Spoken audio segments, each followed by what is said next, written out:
స్కామ్లు అన్నీ అలాంటి స్కామ్లే చేయండి, దొరికిపోతారు ఏదో ఒక రోజు.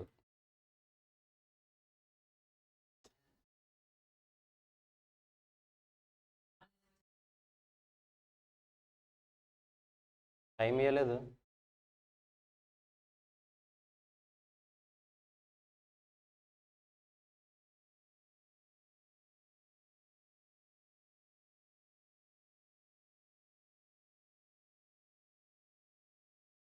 ఓకే, లాస్ట్ క్లాస్ ఎంత నేర్చుకున్నాం? Price elasticity of demand complete అయిపోయింది కదా. బట్ ఒకసారి నాకు క్లారిటీ ఇవ్వాలి, మీకు అన్ని గుర్తున్నాయి లేదా అనేది. మీరే ఆన్సర్స్ చెప్పాలి, ఓకేనా ఇప్పుడు? So be ready. Yes Vishnu చెప్పు. First question, what is the relationship between price and supply? Direct. What is the relationship between price and demand? Price demand inverse, price supply direct. Guys confuse అవ్వద్దండి, కాసేపు 2 seconds time తీసుకునైనా సరే ఆలోచించి answer చేయాలి, miss చేయకూడదు, ఓకేనా? సరే, what is the relationship between demand and supply? Direct ఇన్వర్సా? అసలు ఎక్కడైనా డిమాండ్కి సప్లైకి రిలేషన్ చూసామా? చూడలేదు, కానీ మీరు ఆన్సర్ చెప్తున్నారు. రివర్స్ ఏం అడగలే, డైరెక్ట్ అడిగా, కానీ అసలు క్వశ్చన్ లేదు అది. మీరు అది అనలైజ్ చేయాలి. అసలు డిమాండ్కి సప్లైకి రిలేషన్ అనేది మనం ఐడెంటిఫై చేయలేదు, చెప్పుకోలేదు కూడా.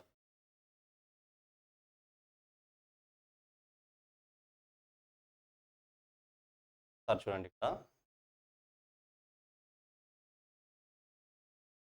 మీకు ఫస్ట్ నేను అడిగిన క్వశ్చన్, ప్రైస్కి డిమాండ్కి ఏ రిలేషన్ ఉందని. ఏ రిలేషన్ ఉంటుంది?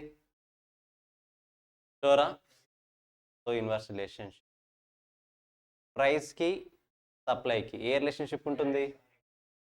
Direct relationship. మీకు అడిగిన 2 క్వశ్చన్స్ ఇవి. నేను తర్వాత అడిగిన క్వశ్చన్ డిమాండ్కి సప్లైకి. Is no concept of demand and supply relationship. డిమాండ్ని సప్లైని మనము డైరెక్ట్గా ఎప్పటికీ ఐడెంటిఫై చేయలేము. ఎలా థింక్ చేయాలి? ఒక బేస్ తీసుకుని ఐడెంటిఫై చేయాలి. ఆ బేస్ ఏంటి? ప్రైస్. అంటే ప్రైస్కి డిమాండ్కి రిలేషన్షిప్ చూడాలి, ప్రైస్కి సప్లైకి రిలేషన్షిప్ చూడాలి, అంతేగాని డిమాండ్కి సప్లైకి ఎప్పుడు రిలేషన్షిప్ చూడకూడదు. ఇక్కడ ఇంకొక పాయింట్ హైలైట్ చేద్దాం. మనము ప్రైస్ని బేస్ చేసుకుని డిమాండ్ చెప్పాలి, డిమాండ్ని బేస్ చేసుకుని ప్రైస్ చెప్తే ఏమవుతుందో చూద్దాం. ఒకసారి జాగ్రత్తగా వినండి. ప్రైస్ ఇంక్రీజ్ అయితే డిమాండ్ ఏమవుతుంది? జనరల్గా ఇంక్రీజా డిక్రీజా? విష్ణు, ప్రైస్ ఇంక్రీజ్ అయితే డిమాండ్ ఏమవుతుంది? డిక్రీజా? డిక్రీజే అవుతుంది. నేను క్వశ్చన్ చేస్తే రివర్స్ చేస్తావు ఆన్సర్. ఇప్పుడు ఆప్షన్లో ఇంక్రీజ్ ఉంటుంది, డిక్రీజ్ ఉంటుంది, బోత్ ఉంటుంది, నన్ ఆఫ్ ది అబోవ్ ఉంటుంది. ఆన్సర్ ఏం పెడతావు తెలుసు? ఇప్పుడు నువ్వు నన్ ఆఫ్ ది అబోవ్ పెడతావు. ఇలా కన్ఫ్యూజ్ అవుతాయి. ప్రైస్ ఇంక్రీజ్ అయితే డిమాండ్ డిక్రీజ్ అవుతుంది, కరెక్టా? నేను ప్రైస్ని బేస్ చేసుకుని డిమాండ్ చెప్తున్నా ఆన్సర్, కరెక్టా? ప్రైస్ని బేస్ చేసుకుని డిమాండ్కి ఏ రిలేషన్షిప్ ఉండదో చెప్తున్నా. మీరు పొరపాటున డిమాండ్ని బేస్ చేసుకుంటే ఏమవుతుందో చూడండి. మార్కెట్లో ఒక ప్రోడక్ట్కి డిమాండ్ ఎక్కువ ఉందనుకోండి, ప్రైస్ ఏం చేస్తారు? కరోనా టైంలో శానిటైజర్ ప్రైస్లు, మాస్కుల ప్రైస్ ఇంక్రీజ్ అయ్యాయి, డిక్రీజ్ అయ్యాయి? ఎందుకు? మరి డిమాండ్ ఎక్కువ ఉంటే ప్రైస్ ఏమవుతుంది? రిలేషన్షిప్ ఏమైంది ఇప్పుడు? మరేంటి? According to our rule it should be inverse relationship, right? మరి డైరెక్ట్ ఎందుకు వచ్చింది? బికాస్ మీరు బేస్ డిమాండ్ తీసుకున్నారు. బేస్ ఎప్పుడు డిమాండ్ తీసుకోకూడదు. బేస్ ఏది తీసుకోవాలి? ప్రైస్ తీసుకోవాలి. ప్రైస్ని బేస్ చేసుకుని డిమాండ్ ఏమవుతుందో ఆలోచించాలి, కానీ డిమాండ్ని బేస్ చేసుకుని ప్రైస్ ఏమవుతుందో థింక్ చేయకూడదు ఎప్పటికీ, ఓకేనా? ఎందుకు ఈ థియరీ ఎందుకు రాంగ్ అంటే, డిమాండ్ గురించి థింక్ చేస్తున్నప్పుడు మనం ఎవరి పాయింట్ ఆఫ్ వ్యూ థింక్ చేయాలి? Customer point of view. ఇప్పుడు డిమాండ్ ఎక్కువ ఉంటే ప్రైజెస్ ఇంక్రీజ్ అవుతాయి అంటే మీరు ఎవరు పాయింట్ ఆఫ్ వ్యూ థింక్ చేస్తున్నారు? మీ ప్రోడక్ట్కి డిమాండ్ ఎక్కువ ఉంది, ఇప్పుడు మీ ప్రోడక్ట్ని ఏం చేస్తారు? మీరు ప్రైస్ని ఏం చేస్తారు? ఎందుకు? You are the seller. Nothing but ఈ థియరీలో ఎవరి పాయింట్ ఆఫ్ వ్యూ ఆలోచిస్తున్నాం మనము? సెల్లర్ పాయింట్ ఆఫ్ వ్యూ ఆలోచిస్తున్నాము. మరి డిమాండ్ ఉన్నప్పుడు seller point of view think చేయడం కరెక్టా? డిమాండ్ అనే కాన్సెప్ట్ ఉన్నప్పుడు సెల్లర్ పాయింట్ ఆఫ్ వ్యూలో థింక్ చేయడం కరెక్టా? కరెక్ట్ కాదు. కాబట్టి డిమాండ్ని బేస్గా తీసుకోకూడదు. సింపుల్ సేమ్ కరోనా ఎగ్జాంపుల్ తీసుకోండి. కరోనా టైంలో శానిటైజర్ ప్రైజెస్, మాస్క్ ప్రైస్ ఎందుకు ఇంక్రీజ్ అవుతున్నాయి? డిమాండ్ ఎక్కువ ఉంది కాబట్టి. ఎవరు ఇంక్రీజ్ చేస్తారు? సెల్లర్. కస్టమర్ ఇంక్రీజ్ చేస్తాడా? సెల్లర్ ఇంక్రీజ్ చేస్తాడు. నథింగ్ బట్ మీరు ఎవరి పాయింట్ ఆఫ్ వ్యూలో థింక్ చేస్తున్నారు? సెల్లర్ పాయింట్ ఆఫ్ వ్యూలో థింక్ చేస్తున్నారు. అలాంటప్పుడు డిమాండ్ గురించి మాట్లాడినప్పుడు అసలు సెల్లర్ ఆ లైన్లోకి రావాలా? రాకూడదు. ఎవరు రావాలి? ఓన్లీ కస్టమర్ మాత్రమే రావాలి. అలాంటప్పుడు ఈ థియరీ కరెక్టా? రాంగ్. కాబట్టి ఈ థియరీని మనం కన్సిడర్ చేయము. ఓన్లీ ఈ థియరీని మాత్రమే కన్సిడర్ చేస్తాం. ప్రైస్ బేస్ తీసుకోవాలి, డిమాండ్ ఐడెంటిఫై చేయాలి. Is it clear? ప్రైస్కి సప్లై కూడా చూద్దాం సేమ్ ఇలాగే. ప్రైస్ ఇంక్రీజ్ అయితే సప్లై ఏమవుతుంది? ఇంక్రీజ్ అవుతుంది. Nothing but A relationship? Direct relationship. ఇప్పుడు జనరల్గా థింక్ చేయండి. మార్కెట్లో ఒక ప్రోడక్ట్కి సప్లై ఎక్కువ ఉందనుకోండి, డిమాండ్ ఏమవుతుంది? తగ్గుతుంది. ఎందుకు? ఎక్కువ ఆప్షన్ అనేది మార్కెట్లో డిమాండ్ 20 మంది కొనడానికి రెడీగా ఉంటే 100 ప్రోడక్ట్స్ ఉన్నాయి. అంటే 80 స్పేర్ సిటీ ఉంది. కరెక్టా? 8 స్పేర్ ఉంది, ఇంకా ఎక్స్ట్రాగా ఉంది. అలాంటప్పుడు ప్రైజెస్ ఏమవుతాయి? డెఫినెట్గా డిక్రీజ్ అవుతాయి. అంటే సప్లై ఇంక్రీజ్ అయితే ప్రైస్ ఏమవుతుంది? అంటే ఏ రిలేషన్షిప్? బట్ మనకేం కావాలి? అంటే ఈ థియరీ కూడా ఏమవుతుంది? రాంగే. ఎందుకు? సప్లై ఎక్కువ ఉంటే ప్రైజెస్ తక్కువ అవ్వాలని ఎవరు ఎక్స్పెక్ట్ చేస్తారు? కస్టమర్ ఎక్స్పెక్ట్ చేస్తాడు. సప్లయర్ ఎక్స్పెక్ట్ చేస్తాడా? అంటే ఈ థియరీలో ఎవరి పాయింట్ ఆఫ్ వ్యూ థింక్ చేస్తాం మనము? Customer point of view think చేస్తాం. సప్లై వచ్చినప్పుడు కస్టమర్ రావచ్చు ఆ బార్డర్లోకి? రాకూడదు. కాబట్టి ఈ థియరీ రాంగ్. క్లారిటీ వస్తుందా? ప్రైస్కి, డిమాండ్కి, ప్రైస్కి, సప్లైకి బేస్ ఏది తీసుకోవాలి? ప్రైస్ తీసుకోవాలి. డిమాండ్ తీసుకోకూడదు, సప్లైకి తీసుకోకూడదు. అలా అని చెప్పేసి ఈ రెండింటిని బేస్ చేసుకొని సప్లైకి, డిమాండ్కి రిలేషన్షిప్ని ఐడెంటిఫై చేయగలమా? డైరెక్ట్గా ఐడెంటిఫై చేయలేము. Only with the help of price మాత్రమే ఐడెంటిఫై చేయగలము. ఇవి రెండు కూడా ప్రైస్తో కనెక్ట్ అయి ఉంటాయి. ప్రైస్తో కనెక్ట్ అయి ఉంటాయి కాబట్టి ప్రైస్ని బేస్ చేసుకొని ఈ రిలేషన్షిప్ని మనం ఐడెంటిఫై చేస్తాం. Gas is it clear? మీరు బాగా అబ్జర్వ్ చేస్తే స్టెప్ బై స్టెప్ మాత్రమే కాన్సెప్ట్ ఇంట్రడ్యూస్ చేస్తున్నాం మీకు. ఇంతవరకు ప్రైస్కి, డిమాండ్కి, ప్రైస్కి, సప్లైకి రిలేషన్షిప్ ఏమైనా నేర్చుకున్నాం. బట్ ఎప్పుడైనా సరే బేస్ ఏది తీసుకోవాలని ఇంకా డిస్కస్ చేయలేదు. ఇప్పుడు డిస్కస్ చేసాం. ప్రైస్ ఎందుకు తీసుకోవాలి, డిమాండ్ ఎందుకు తీసుకోకూడదు, ప్రైస్ ఎందుకు తీసుకోవాలి, సప్లై ఎందుకు తీసుకోకూడదు. డిమాండ్ తీసుకుంటే ఏమవుతుంది? ఎవరి పాయింట్ ఆఫ్ వ్యూలో థింక్ చేస్తాం? కస్టమర్ పాయింట్ ఆఫ్ వ్యూలో థింక్ చేస్తాం. ఓన్లీ అలా కాకుండా డిమాండ్ ప్రైస్ రిలేషన్షిప్ ఐడెంటిఫై చేస్తాం. డిమాండ్ బేస్ తీసుకుంటే ఎవరి పాయింట్ ఆఫ్ వ్యూలో థింక్ చేస్తాం? అప్పుడు డిమాండ్ బేస్ తీసుకుంటే సెల్లర్ పాయింట్ ఆఫ్ వ్యూలో థింక్ చేస్తాం. డిమాండ్ ఉన్నప్పుడు సెల్లర్ ఖచ్చితంగా ఆ సరౌండింగ్లో కనబడకూడదు అట్ ఎనీ కాస్ట్. సేమ్ అలాగే సప్లై ప్రైస్ గురించి థింక్ చేస్తున్నప్పుడు కూడా ఖచ్చితంగా నువ్వు సప్లయర్ పాయింట్ ఆఫ్ వ్యూలో థింక్ చేయాలి. కానీ ఇక్కడ ఎవరి పాయింట్ ఆఫ్ వ్యూలో థింక్ చేయాల్సి వస్తుంది? కస్టమర్ పాయింట్ ఆఫ్ వ్యూలో థింక్ చేయాల్సి వస్తుంది. కాబట్టి ఈ 2 థియరీస్ కూడా రాంగే. అల్టిమేట్గా కరెక్ట్ థియరీ ఏంటి? సప్లై అయినా, డిమాండ్ అయినా ఈ రెండింటిని దేన్ని బేస్ చేసుకుని డిసైడ్ చేయాలి? ప్రైస్. సో సింపుల్ చెప్పాలంటే ప్రైస్ ఇస్ ద హీరో. అలా కాకుండా మీరు డిమాండ్ని, సప్లైని బేస్ చేసుకున్నారా, డెఫినెట్గా నీ రిలేషన్షిప్ రివర్స్ అవుతుంది. మీరు ఏదైతే రిలేషన్షిప్ని ఎస్టాబ్లిష్ చేస్తున్నారో ఆ రిలేషన్షిప్ అనేది రివర్స్ అవుతుంది. క్లారిటీ వస్తుందా? Is it clear? నెక్స్ట్ ఇప్పుడు అల్టిమేట్గా సమ్అప్ చేయాలంటే విష్ణు, ప్రైస్కి, డిమాండ్కి ఏ రిలేషన్షిప్? ప్రైస్ ఇంక్రీజ్ అయితే డిమాండ్ ఏమవుతుంది? మరి ఏ రిలేషన్షిప్? Reverse relationship. విష్ణు, ప్రైస్కి, సప్లైకి ఏ రిలేషన్షిప్? డైరెక్టా? ఒకసారి ఆలోచించి. ప్రైస్ ఇంక్రీజ్ అయితే సప్లై ఏమవుతుంది? ఇంక్రీజ్ అవుతుంది. Direct relationship. కన్ఫ్యూజ్ చేసినా కన్ఫ్యూజ్ అవ్వకూడదు. నేనే కన్ఫ్యూజ్ చేస్తాను. అంటే ఎగ్జామ్ హాల్లో ఎంత కన్ఫ్యూజ్ ఇస్తారు సార్ ఆలోచించండి. గుర్తుపెట్టుకోండి, ఎప్పుడైనా సరే మన ప్రొఫెషనల్ ఎగ్జామ్లో పేపర్ సెట్ చేసాడు మిమ్మల్ని పాస్ చేయాలని సెట్ చేయడు. ఏ ఉద్దేశంతో సెట్ చేస్తాడు? ఫెయిల్ చేయాలనే ఉద్దేశంతోనే సెట్ చేస్తాడు. అలాంటప్పుడు మనం ఇంత చిన్న విషయాలకి కన్ఫ్యూజ్ అయితే ఎలా? సింపుల్ ఎగ్జాంపుల్, మనం రియల్ టైంలో ఆలోచిస్తే సరిపోతుంది. ప్రైస్ ఇంక్రీజ్ అయినప్పుడు నువ్వు కస్టమర్గా ఏం చేస్తావు? తక్కువ కొంటావు. ప్రైస్ ఇంక్రీజ్ అయినప్పుడు యాజ్ ఎ సెల్లర్గా నువ్వేం చేస్తావు? ఎక్కువ సేల్ చేస్తావు. సో ప్రైస్కి, డిమాండ్కి ఇన్వర్స్ రిలేషన్షిప్, ప్రైస్కి, సప్లైకి డైరెక్ట్ రిలేషన్షిప్. ఓకేనా? Next substitute goods. నేను ఇంకా కాన్సెప్ట్ అంతా ఎక్స్ప్లెయిన్ చేయను. ఏ రిలేషన్షిప్ ఉంటుంది? చూరా, ఏది చెప్పుకున్నాం ఎగ్జాంపుల్? టీ ప్రైస్ ఇంక్రీజ్ అయితే దేని డిమాండ్ ఇంక్రీజ్ అవుతుంది? So direct relationship, perfect, substitute goods. Next complementary goods. ఏ చెప్పుకున్నాం relationship? Petrol. Car prices increase అయితే పెట్రోల్ ప్రైజెస్ ఏమవుతాయి? డిక్రీజ్ అవుతాయి. డిమాండ్, పెట్రోల్ డిమాండ్ డిక్రీజ్ అవుతుంది. తర్వాత ఇన్కంలో ఎన్ని కేటగిరీస్ ఉంటాయి? 2. ఏదేది? Superior goods, inferior goods. Superior goods ఏ రిలేషన్షిప్ ఉంటుంది? ఎగ్జాంపుల్ ఏం చెప్పుకున్నాం? గోల్డ్. నీ ఇన్కమ్ పెరిగితే గోల్డ్ డిమాండ్ ఇంక్రీజ్ అవుతుంది. నీ ఇన్కమ్ పెరిగితే గోల్డ్ డిమాండ్ ఏమవుతుంది? గోల్డ్ డిక్రీజ్ అవుతుంది.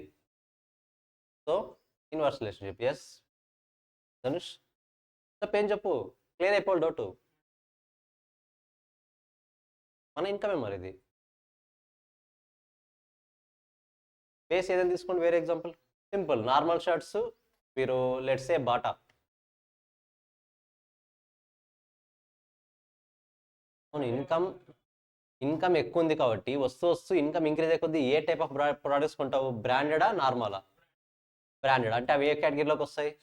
సుపీరియర్ కేటగిరీలోకి వస్తాయి. నీ ఇన్కమ్ డిక్రీజ్ ఉంది అనుకోండి, ఫస్ట్ వాటి దేనికి ఇస్తావు? ఇన్ఫీరియర్ గుడ్స్కి ఇస్తాం. Nothing but rolled gold. ఓకేనా? ఆ ఎగ్జాంపుల్ గుర్తుండిపోవాలి. ఇన్కమ్ ఎక్కువ రోల్డ్ గోల్డ్ అనే ఎగ్జాంపుల్ గుర్తుండిపోవాలి ఇన్కమ్ రాగానే. సో సుపీరియర్ అయితే డైరెక్ట్ రిలేషన్షిప్, ఇన్ఫీరియర్ అయితే ఇన్వర్స్ రిలేషన్షిప్. ఇంటి పాయింట్ ఏం చెప్పాము ఇక్కడ? Triple income, inferiors, inverse relationship. ఓకేనా? దీని తర్వాత డిస్కస్ చేసాం ఎగ్జెంప్షన్సా, ఎక్స్పెక్టేషన్సా, ఎక్సెప్షన్సా? Exceptions are different from exemptions.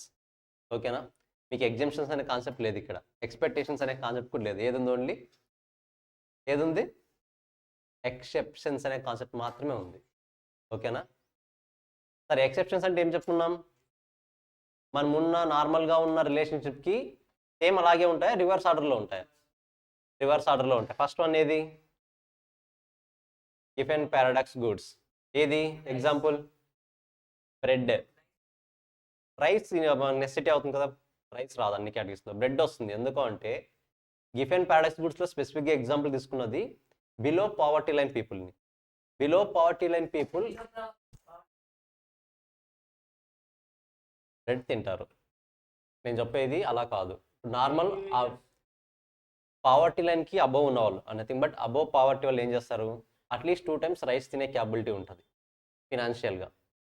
ఓకేనా? బిలో పావర్టీ వాళ్ళు 1 time తింటారు rice.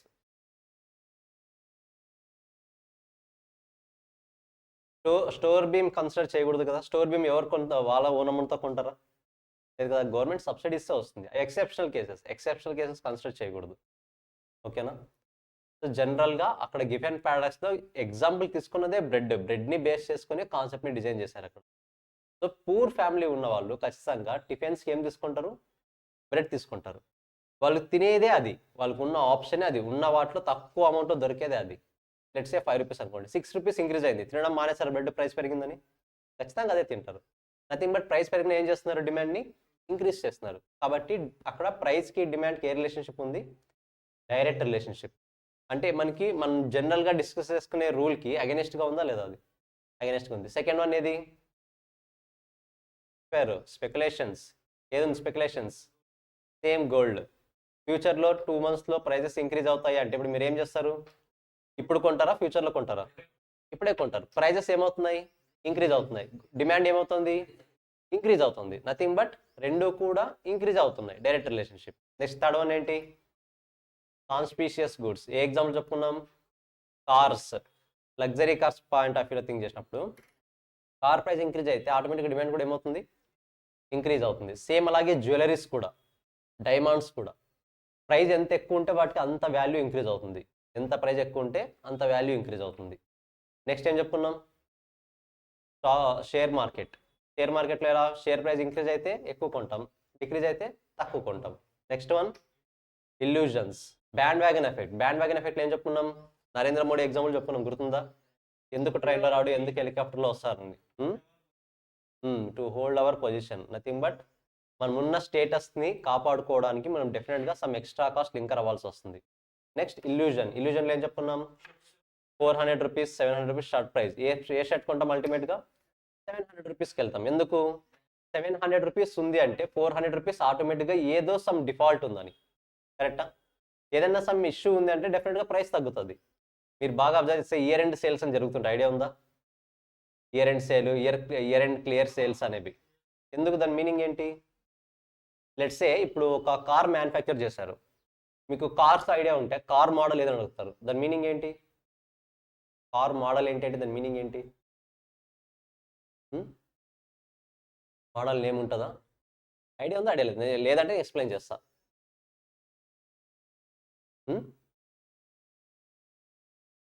That is variant. Car మీద మీకు కనిపించే పేరు అనేది వేరియంట్. మోడల్ ఏంటి అంటే ఏ ఇయర్ దాన్ని, ఏ ఇయర్. ఇప్పుడు ఎంత? 2024. జస్ట్ ఒక 5 months బ్యాక్ కార్ తీసుకున్నారు అనుకోండి, అది ఏ కార్ అవుతుంది? ఓల్డ్ కార్ అవుతుందా, న్యూ కార్ అవుతుందా? ఎందుకు 5 months బ్యాక్ అంటే నేను చెప్తున్నా లాస్ట్ డిసెంబర్లో, 2023 డిసెంబర్లో కార్ పర్చేస్ చేశాను అనుకోండి, 25 lakhs పెట్టి పర్చేస్ చేశాను 2025లో, సో అది 2023 డిసెంబర్లో ఒక 20 lakhs పెట్టి ఎక్స్పెన్స్ పెట్టి కార్ కొన్నాను. ఇప్పుడు ఇది ఓల్డ్ కార్ అవుతుందా, న్యూ కార్ అవుతుందా? Just 5 months car back. ఇప్పుడు సింపుల్గా చెప్పాలంటే ఏ ఇయర్ మళ్ళీ అంటే మీరు ఏం చెప్తారు? 24 23 డిసెంబర్ 31st రోజున కొన్నా, 2023 డిసెంబర్ 31st రోజున కొన్నా. ఇప్పుడు చెప్పండి, మోడల్ ఏదంటే 23 అని చెప్తారా, 24 అని చెప్తారా? ఖచ్చితంగా 23 అని చెప్తాం. అంటే దాని మీనింగ్ ఏంటి? 1 year పాస్ అయినట్టే కదా ఆటోమేటిక్గా.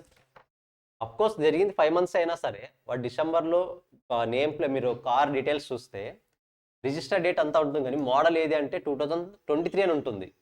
2023 డిసెంబర్ 31st అని ఉండదు. ఇప్పుడు నువ్వు కార్ సేల్ చేయాలనుకోండి, ఏమవుతుంది ఇప్పుడు ఆటోమేటిక్గా?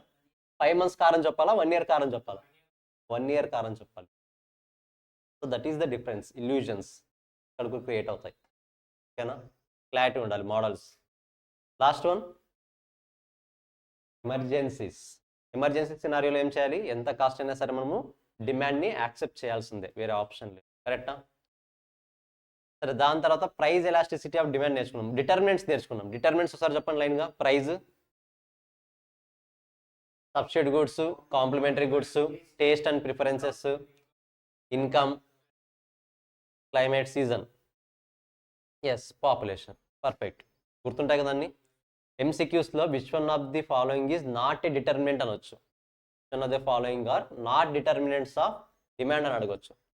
మీకు డిటర్మినెంట్స్ ఏమని తెలిస్తే కానీ తెలుస్తుంది కదా ఆటోమేటిక్గా, సో అది కూడా క్లారిటీ ఉండాలి.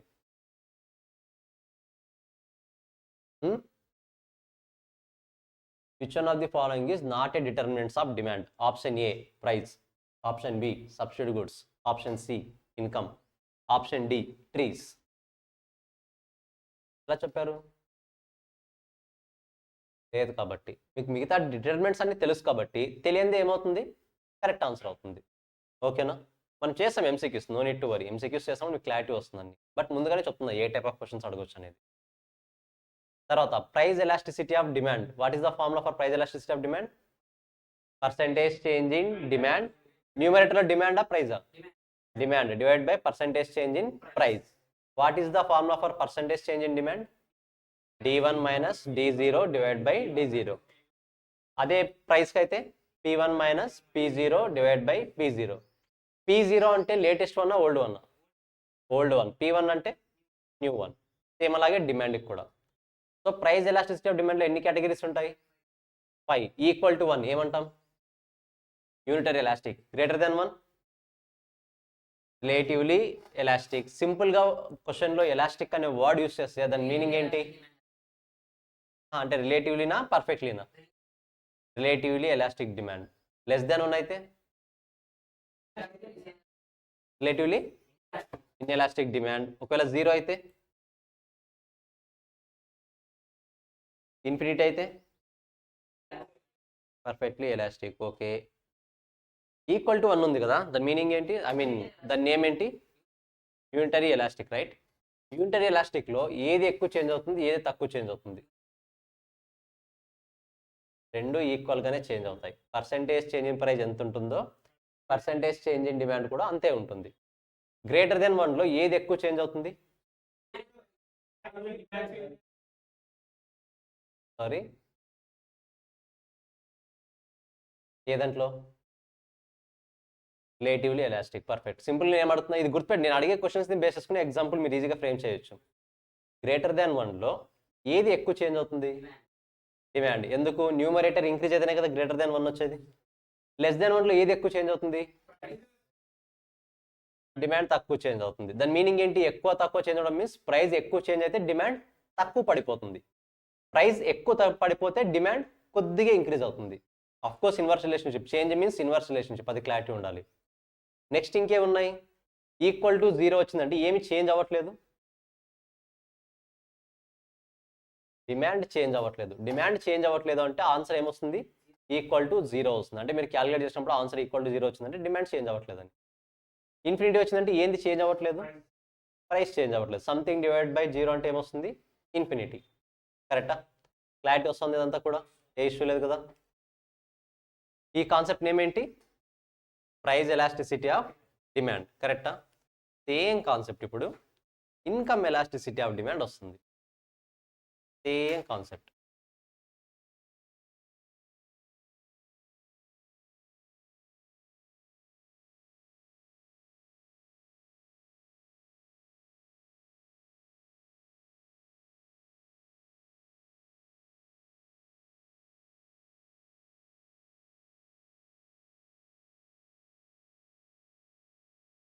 చూపించట్లేదా టీవీ? ఓకేనా ఇప్పుడు? స్క్రీన్ ఓకేనా ఇప్పుడు? What is the formula for price elasticity of demand?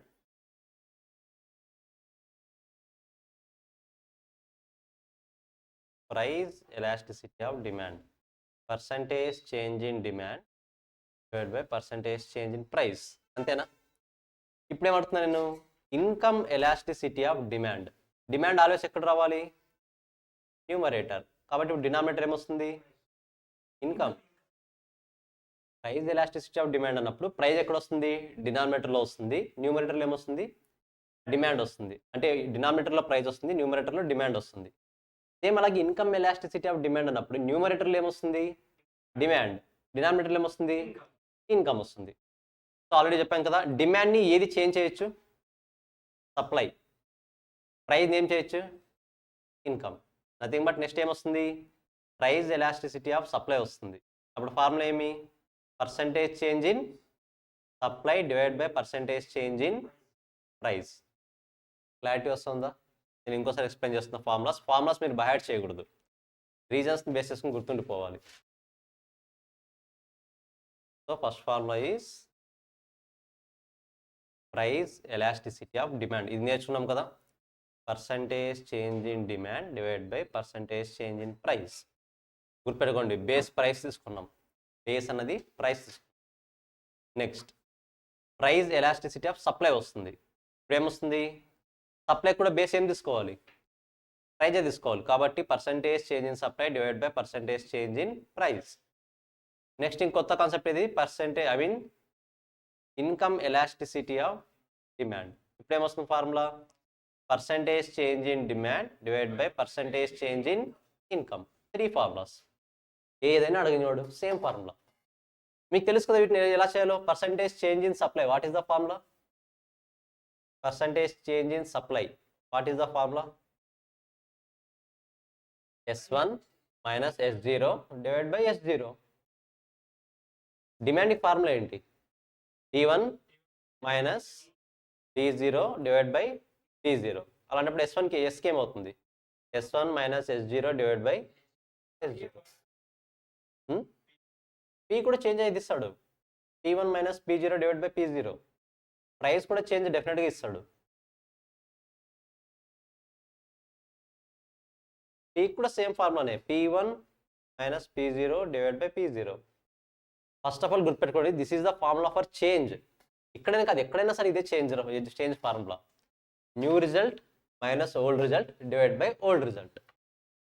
ఓకేనా? చేంజ్కి ఎక్కడైనా సరే సేమ్ ఫార్ములా. క్లారిటీ వస్తుందా? ఏమైనా కన్ఫ్యూజన్ ఉన్నాయి ఫార్ములాస్లో? సార్ నోట్ డౌన్ చేసుకుంటే నోట్ డౌన్ చేసుకోండి, మెటీరియల్లో మిస్ అవుతాయి ఈ 3 ఫార్ములాస్ మీకు. ఇది ఎట్లా? ఇలాగే ఎన్లార్జ్ చేయండి. పర్సంటేజ్ చేంజ్ ఇన్ డిమాండ్ అంటే ఫార్ములా ఏంటి? D1 minus D0 by D0 whole divide by P1 minus P0 divide by P0.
Inelastic formula ఏంటి? Greater than 1 less than 1?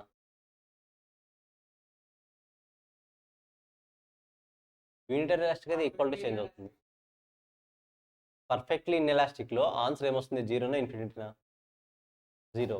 Zero అంటే న్యూమరేటర్ చేంజ్ అవ్వాలా, డినామినేటర్ చేంజ్ అవ్వాలా? Numerator zero అవుతుంది. Nothing but డిమాండ్లో ఎటువంటి change రాదు. నువ్వు ప్రైస్ ఎంతైనా ఇంక్రీజ్ చేసుకో, ఎంతైనా డిక్రీజ్ చేసుకో, ఎలాంటి చేంజ్ రాదు. ఏ చేంజ్ రాదు అంటే ఓల్డ్ మైనస్ న్యూ ఏమవుతుంది? Zero.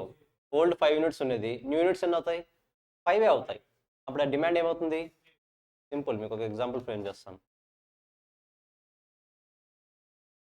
Price, demand. Let's say price మనము ఎగ్జాంపుల్ దీనికి నెసెసిటీ సాల్ట్ చెప్పుకుందాం. 100 రూపీస్ అనుకుందాం. ఏది? ఒక 1 ప్యాకెట్ 100 రూపీస్ అనుకుందాం. 100 రూపీస్ ఉన్నప్పుడు నేను 5 యూనిట్స్ కొంటున్నా. దీన్ని 150 రూపీస్ చేశారు. నెసెసిటీ కూడా కాబట్టి ఏం చేస్తాను? డిమాండ్ని చేంజ్ చేస్తానా? 5 యూనిట్సే కొంటాను. Then calculate the PED, price elasticity of demand. Calculate చేయండి ఒకసారి, ఏమొస్తుంది? క్యాలిక్యులేట్ చేయాలి దాన్ని. D1 minus D0 by D0, P1 P0. Numerator ఏమవుతుంది? 5 మైనస్ 5 డివైడెడ్ బై 5. ఆటోమేటిక్గా ఏమవుతుంది? 0 బై సంథింగ్. ఏమవుతుంది ఆన్సర్? అయిపోయింది కదా ఆన్సర్. డిమాండ్ చేంజ్ అవుతుందనా, చేంజ్ అవ్వట్లేదనా? అవ్వదు. చేంజ్ అవ్వనప్పుడే 0 వస్తుంది ఆన్సర్. సేమ్ అలాగే ప్రైస్ చేంజ్ అవ్వకపోతే ఇన్ఫినిటీ వస్తుంది. ఐ హోప్ మీకు ఎలాంటి డౌట్స్ లేవని అనుకుంటున్నా ఈ క్యాలిక్యులేషన్స్.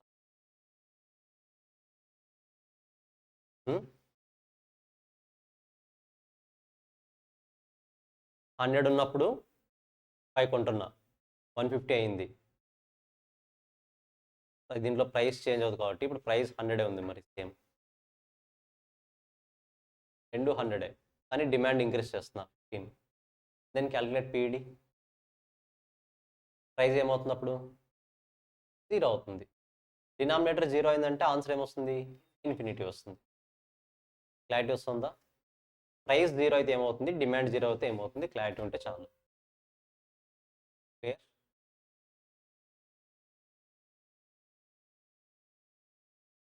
క్లియర్ ఏమైనా డౌట్స్ ఉన్నాయి ఇంకా?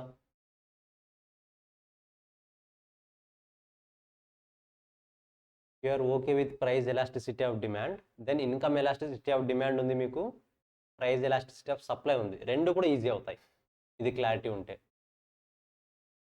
ఒకసారి బాగా ఆలోచించండి, ఏమైనా డౌట్స్ ఉంటే రిజాల్వ్ చేసుకుంటే మీరు మనం ఇన్కమ్ ఎలాస్టిసిటీ ఆఫ్ డిమాండ్కి వెళ్దాం. సేమ్ కాన్సెప్టే, కాకపోతే ప్రైస్ ప్లస్ ఏమొస్తుంది ఇప్పుడు? ఇన్కమ్ వస్తుంది. Can we move forward? Sure.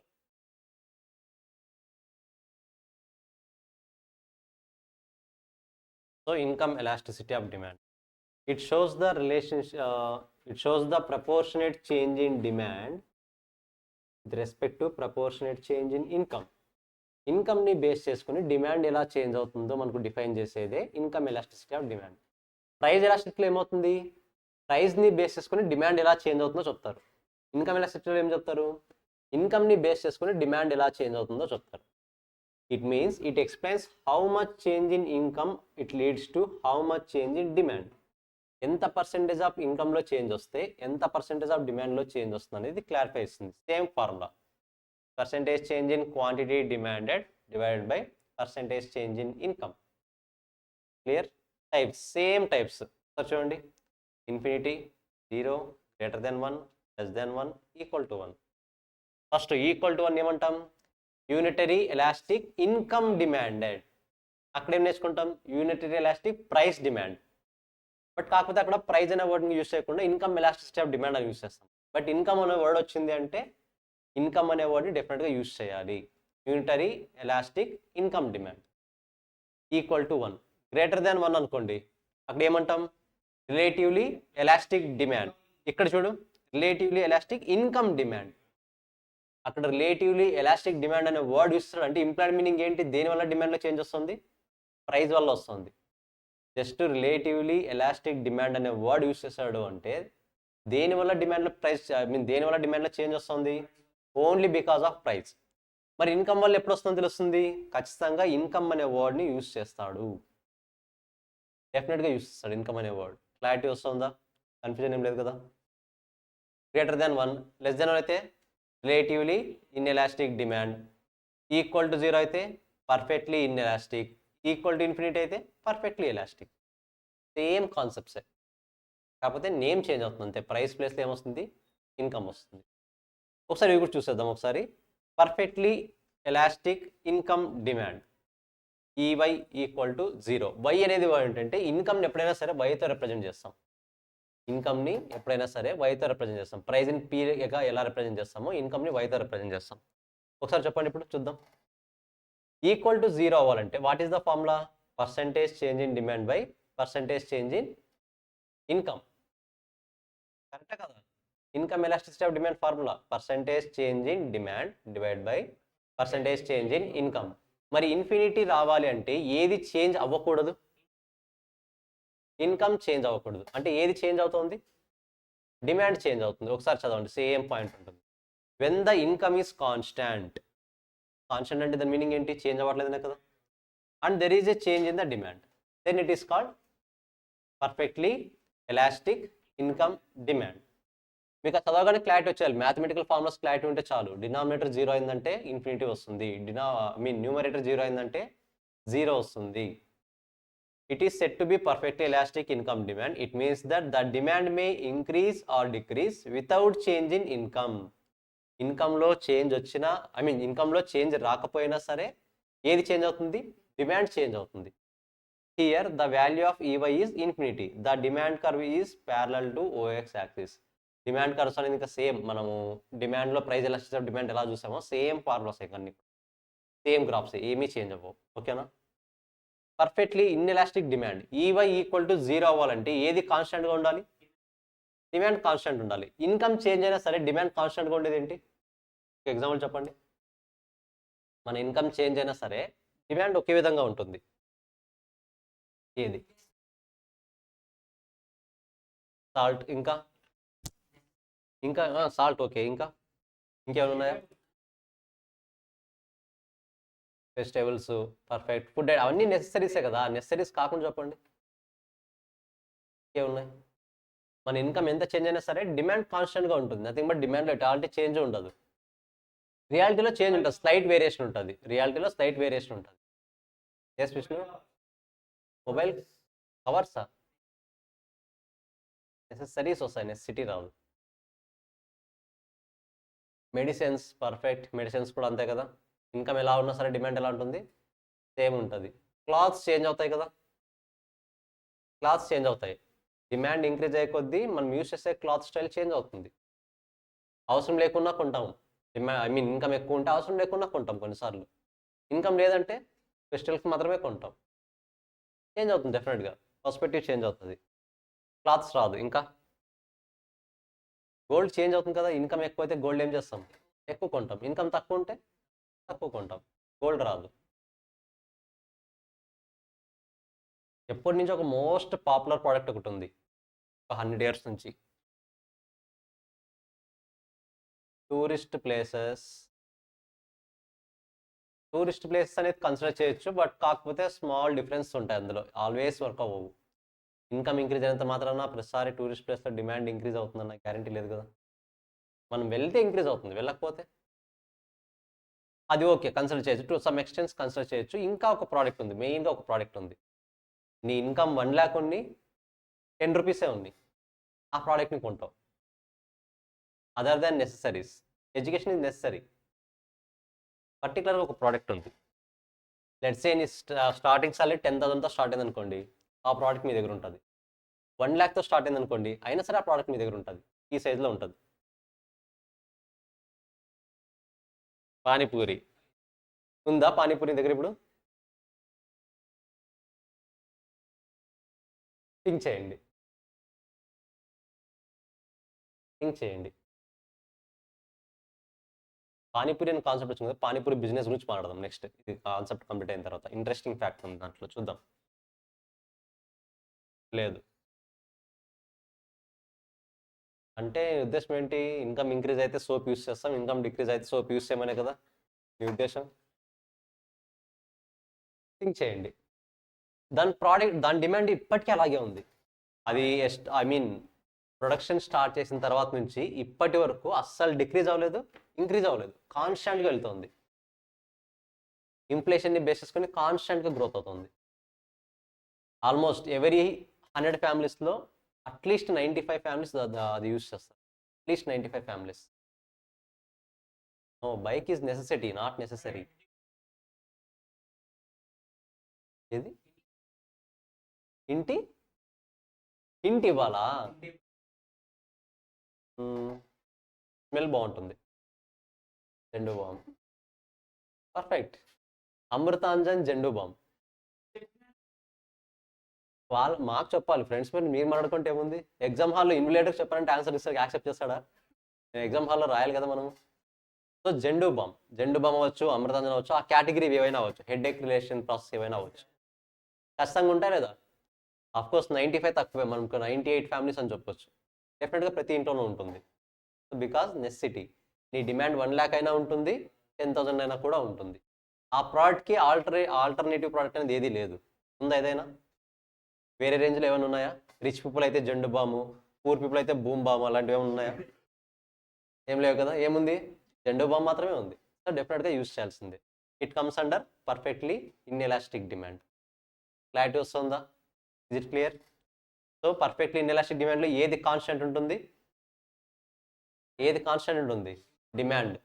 Demand. 0 రావాలి కదా ఆన్సర్. 0 రావాలంటే న్యూమరేటర్ కాన్స్టెంట్ ఉంటుంది. డినామినేటర్లో ఏముంటుంది? ఇన్కమ్ ఆల్వేస్ చేంజ్ అవుతుంది. Relatively elastic income demand greater than 1 రావాలి.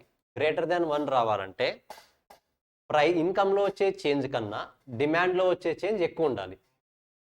సో నీ ఇన్కమ్ 10,000 ఇంక్రీజ్ అయింది అనుకోండి, లెట్స్ సే 10% ఇంక్రీజ్ అయింది అనుకోండి, నువ్వు ఒక ప్రోడక్ట్కి 10% కన్నా ఎక్కువ డిమాండ్ క్రియేట్ చేస్తావు. ఏ ప్రోడక్ట్స్ ఉన్నాయి అలా? నీ ఇన్కమ్ ఒక 10% ఇంక్రీజ్ అయితే పర్టికులర్గా కొన్ని ప్రోడక్ట్స్కి నువ్వు 10% కన్నా ఎక్కువ డిమాండ్ ఇంక్రీజ్ చేస్తావు. అలాంటివి ఏ ప్రోడక్ట్స్ ఉన్నాయి? Necessities. Perfectly. Examples mobile phones, bikes అన్నీ డిస్కస్ చేస్తాం. అవి కాకుండా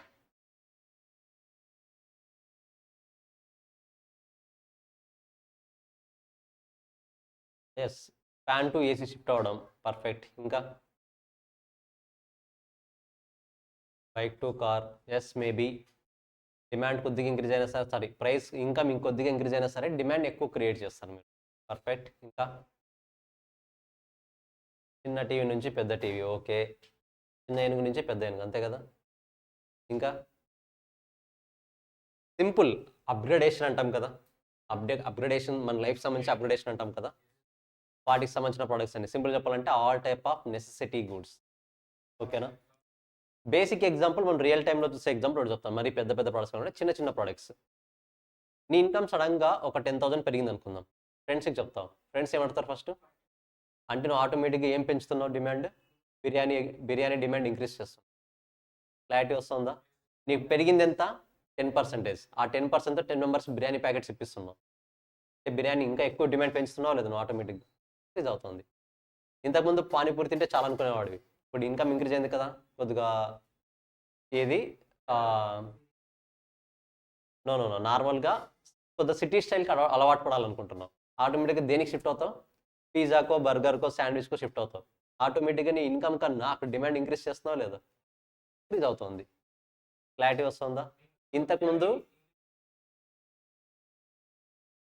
డిమాండ్ ఎక్కువ ఇంక్రీజ్ వస్తుంది, ఇన్కమ్ తక్కువ చేంజ్ అయినా సరే డిమాండ్లో ఎక్కువ ఇంక్రీజ్ వస్తుంది. ఇంకా ఇంతకుముందు బస్సులో వచ్చేవాడు, సిటీ బస్సులో. ఇప్పుడు నీకు ఆల్రెడీ జాబ్ వచ్చింది, స్టూడెంట్గా ఉన్నప్పుడు బస్సులో వచ్చేవాడు, జాబ్ వచ్చింది, బస్సులో వెళ్తావా? ఖచ్చితంగా కారో బైకో కొంటావు, ఏదో ఒకటి. అట్లీస్ట్ మెట్రోలో వెళ్తావు. కరెక్టా? సో నథింగ్ బట్ నీ వర్క్స్ తగ్గట్టుగా, నీ పర్పస్ని తగ్గట్టుగా ఆటోమేటిక్గా వేరే వాటిని ఇంక్రీజ్ చేస్తావు లేదా? ఇంక్రీజ్ చేస్తావు. That is the concept of elastic income demand. Inelastic income demand less than 1. మీకు డిమాండ్ ఇన్కమ్ ఇంక్రీజ్ అయినా సరే డిమాండ్ డిక్రీజ్ చేస్తారు. అంటే change in income is greater than change in demand. ఏదది? ఏ టైప్ ఆఫ్ ప్రోడక్ట్స్? మీ income increase అయినా సరే డిమాండ్ని డిక్రీజ్ చేస్తారు. ఏ టైప్ ఆఫ్ ప్రోడక్ట్స్ డిస్కస్ చేసాం already. Inferior goods, all type of inferior goods. Income increase అయితే కొద్దిగా ఏం చేస్తారు, దాన్ని తగ్గించేస్తారు యూస్ చేయడం. ఇన్ఫీరియర్ గూడ్స్ అవునా కాదా? ఇన్కమ్ ఇంక్రీజ్ అయింది అనుకోండి, ఇన్ఫీరియర్ గూడ్స్ని కొంటారా? కొనరు. అంటే డిమాండ్ ఏం చేస్తున్నారు, డిక్రీజ్ చేస్తున్నారు. అంటే ఆన్సర్ ఏమొస్తున్నప్పుడు లెస్ దెన్ 1 కదా. Is it clear? Equal to 1 అంటే ఏం రావాలి, change in income is equal to change in demand. ఏమైనా ఉన్నాయా? ఈక్వల్ టు 1కి రియాలిటీలో అంత ఈజీగా ఆన్సర్స్ దొరకవు, ఎందుకంటే ఎగ్జాక్ట్లీ ఈక్వల్ చేంజ్ అవ్వని చాలా కష్టం. అటు ఇటుగా ఎక్కువైనా ఇంక్రీజ్ అవుతాయి, తక్కువైనా ఇంక్రీజ్ అవుతాయి. క్లియర్? జస్ట్ ఒకసారి అన్ని చదవండి. ఎంసీక్యూస్ పాయింట్ ఆఫ్ అన్ని ఇంపార్టెంటే. అందుకనే price elasticity of demand clarity వస్తే ఇది చాలా ఈజీ. ఆ పాయింట్స్ క్లారిటీ లేకుంటే కన్ఫ్యూజ్ అవుతారు. పానీపూరి స్టోరీ వచ్చింది కాబట్టి ఒకసారి మీరు చదివితే పానీపూరి గురించి డిస్కస్ చేద్దాం. There is a concept behind the panipuri success.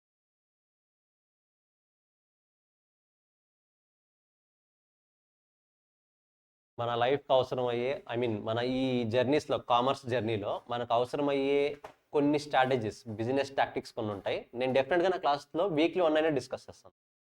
అంటే అదర్ దాన్ సిలబస్ మనకు అవసరమైన పాయింట్స్ చాలా తెలియాలి. ఓన్లీ బుక్కిష్ నాలెడ్జ్ పనికిరాదు, చెప్పాను కదా. బుక్కిష్ నాలెడ్జ్ ఎప్పటికీ పనికిరాదు. ఐ మీన్ మన ఎడ్యుకేషన్ క్వాలిఫికేషన్ వరకు మాత్రమే పనికి వస్తుంది. బుక్కిష్ నాలెడ్జ్తో పాటు ఏముండాలి, ఎక్స్టర్నల్ నాలెడ్జ్ చాలా ఉండాలి. చాలా విషయాలు తెలియాలి మనకి. ఆ విషయాల్లో మరి నేను అన్నీ ఎక్స్ప్లెయిన్ చేయలేను, కానీ మనకున్న టైంలో పార్ట్స్గా కొన్ని ఎక్స్ప్లెయిన్ చేసుకుందాం. ఓకేనా? Just revise once.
చూడండి ఇక్కడ, లెఫ్ట్ టు రైట్ డౌన్వర్డ్స్, ఓకేనా?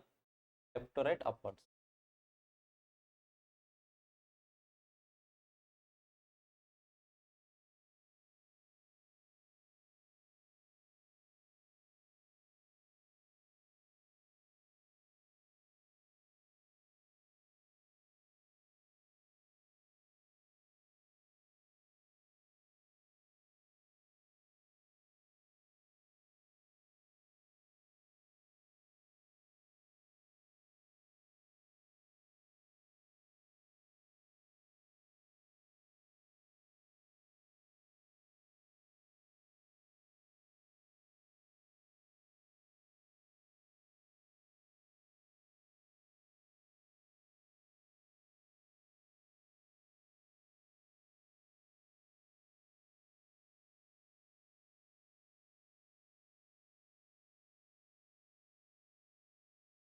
ఎలాస్టిసిటీ ఆఫ్ ఇన్కమ్ని బైతో డినోట్ చేస్తాం. ఇంతకుముందు ఈపీ వచ్చింది, గుర్తుందా? Price elasticity of price. ఇది ఎలాస్టిసిటీ ఆఫ్ ఇన్కమ్ని బైతో రిప్రజెంట్ చేస్తాం.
బుక్స్ ఆల్రెడీ డిస్పాచ్ అయిపోయాయి. నిన్న గుంటూరులో వర్షం కదా, స్టాప్ అయిపోయాయి. నిన్న మార్నింగే మీ బుక్స్ అన్నీ కూడా డిస్పాచ్ అయిపోయాయి. బట్ నిన్న ఈవినింగ్ గుంటూరులో హెవీ రైన్, దానివల్ల ఆ ట్రాన్స్పోర్ట్ మొత్తం అక్కడ ఆగిపోయింది. మేబీ ఈరోజు ఈవినింగ్కి రీచ్ అవుతాయి అనుకుంటున్నాను.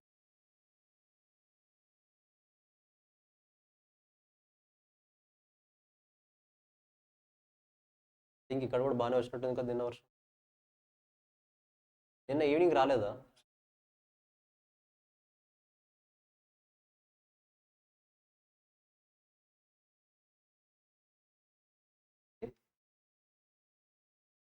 అలాగుందా?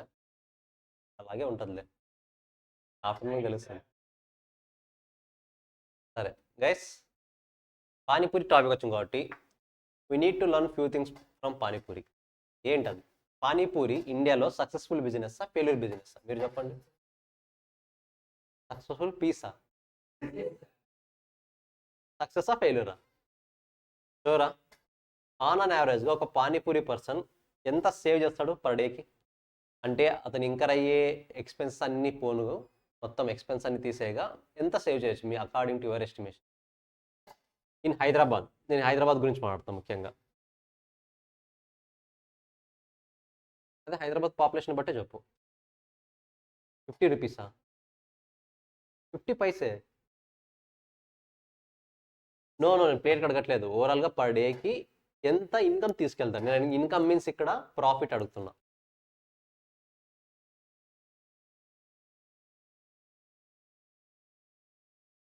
సండే రీల్స్ చూసి చెప్తున్నావా?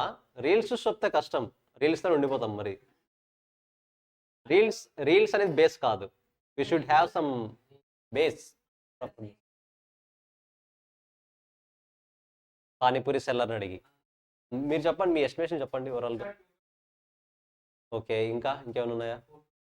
క్యాలిక్యులేట్ చేస్తున్నాం మనోడు, క్యాలిక్యులేట్ చెయ్యి, మాధవ్ చెయ్యి. కౌంట్ చేసుకుంటాడు. యావరేజ్గా ఒక 1000 100 ప్లేట్స్, 100 into 20 ఎంత ఎక్స్పెన్స్ ఇంకా వచ్చి అన్ని క్యాలిక్యులేట్ చేసుకుంటున్నాడు.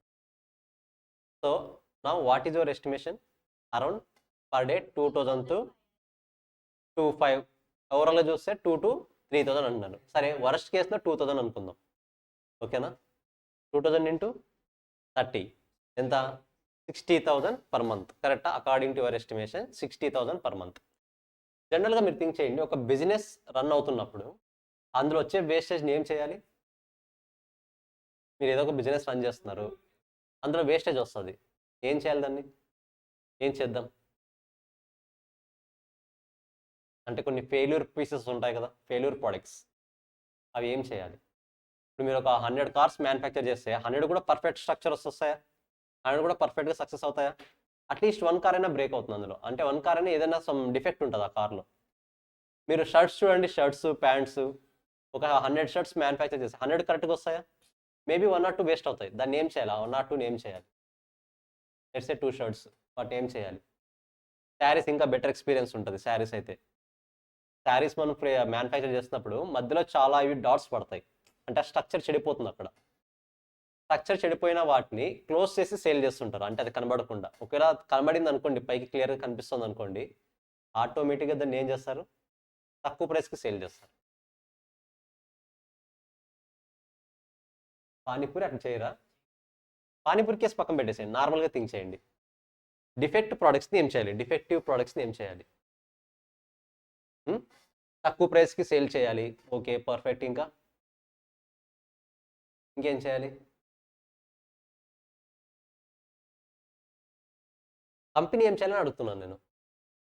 మనం కస్టమర్ పాయింట్ ఆఫ్ వ్యూలో కాదు థింక్ చేయాల్సింది, ఇక్కడ సెల్లర్ పాయింట్ ఆఫ్ వ్యూలో. డైలీ కస్టమర్ అయితే నేను పానీపూరి పాయింట్ ఆఫ్ అడగట్లేదు, షర్ట్స్ పాయింట్ ఆఫ్ అడుగుతున్నా. నేను షర్ట్ మ్యానుఫ్యాక్చరర్, 2 షర్ట్స్ నాకు డిఫెక్ట్ వచ్చాయి, తక్కువ ప్రైస్కి సేల్ చేయొచ్చు, వన్ ఆఫ్ ది ఆప్షన్. ఇంకేం చేయొచ్చు? ఏం చేయొచ్చు? ఈ క్వశ్చన్ మార్క్ దగ్గరే పానీపూరి సక్సెస్ అయింది, మీకు ఆ విషయం తెలుసలేదు. ఇలాంటి డిఫెక్టివ్ పాయింట్ వచ్చినప్పుడే ఏం చేయాలనేది వాళ్ళు ఎఫెక్టివ్గా చాలా క్లారిటీగా థింక్ చేశారు, వాళ్ళకి ఒక సొల్యూషన్ దొరికింది. ఆ సొల్యూషన్ ద్వారా అది డబల్ సక్సెస్ అయింది, అవ్వాల్సిన దానికన్నా డబల్ సక్సెస్ అయింది. తెలీదా? నిజం చెప్పండి, పానీపూరి ఎంతమంది తింటారు ఇక్కడ?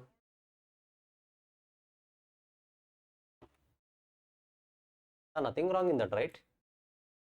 జస్ట్ క్యాజువల్గా అడుగుతున్నా, నార్మల్గా.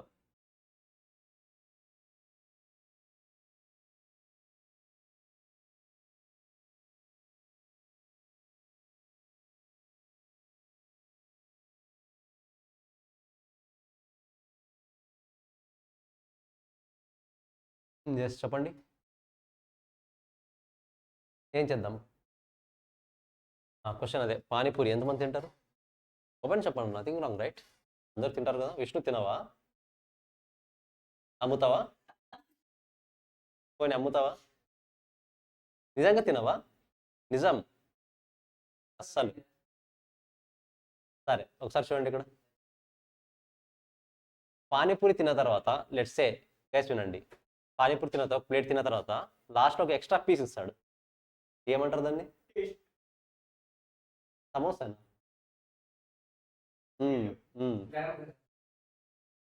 మీరు బాగా అబ్జర్వ్ చేస్తే మీకు ప్లేట్లో ఇచ్చిన పూరిస్కి లాస్ట్లో సింగిల్గా ఇచ్చే పూరికి డిఫరెన్స్ ఉంటుందా ఉండదా? మామూలుగా ఇచ్చే పూరిస్ రౌండ్గా ఉంటే లాస్ట్ వచ్చే పూరి ఎలా ఉంటుంది? అబ్జర్వ్ చేశారా? నేను అడుగుతుంది షేప్, నాట్ టేస్ట్. అది అణిగిపోయి ఉంటుంది, ఇలా ఇంత ఉంటుంది. నార్మల్గా ఇచ్చేవి ఇంత ఉంటే అది ఇంత ఉంటుంది. దాని మీనింగ్ ఏం తెలుసా అక్కడ? ఫస్ట్ ఆఫ్ ఆల్ వాళ్ళు ఆ పీస్ ఇస్తున్నది శాంపుల్ అని మీకు తెలుసా?